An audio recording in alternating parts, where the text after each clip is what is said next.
We are sitting in what will become Gratiot County's 5th certified business park. It's been in the planning stage for 20 years. Wind energy has made it happen. Breckenridge is a community just a few years ago that, was declining. I remember when I was in school, and it's just the jobs, few and far between, so people had to leave. There isn't a lot to keep them here.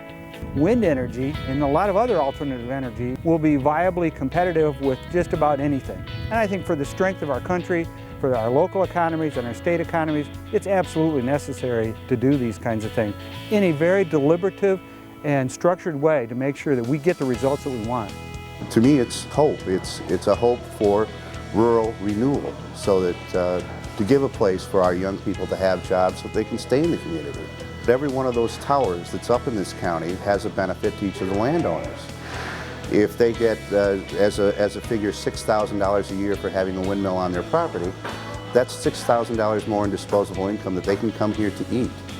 The windmill, it hasn't really reached its full potential yet, but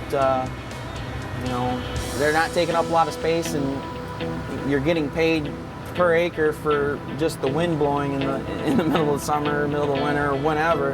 And this is going to generate money, 4 times a year off the wind. Here you have a small town, like many that had been dying. Empty storefronts. The Total Refinery in Alma is gone. That was a big employer. The telephone company is gone. Those jobs just aren't here. So it's basically become an agricultural community. We have the wind farm that's come to town. There's another manufacturing facility down the road that's just opened up. The influx of people from the wind farm, the influx of money, has allowed us to give more people the opportunity to work for us. We get a lot of business from the windmills, and the windmill workers usually tip pretty well. I don't believe that we would see the viable industry that we have today without the production tax credits.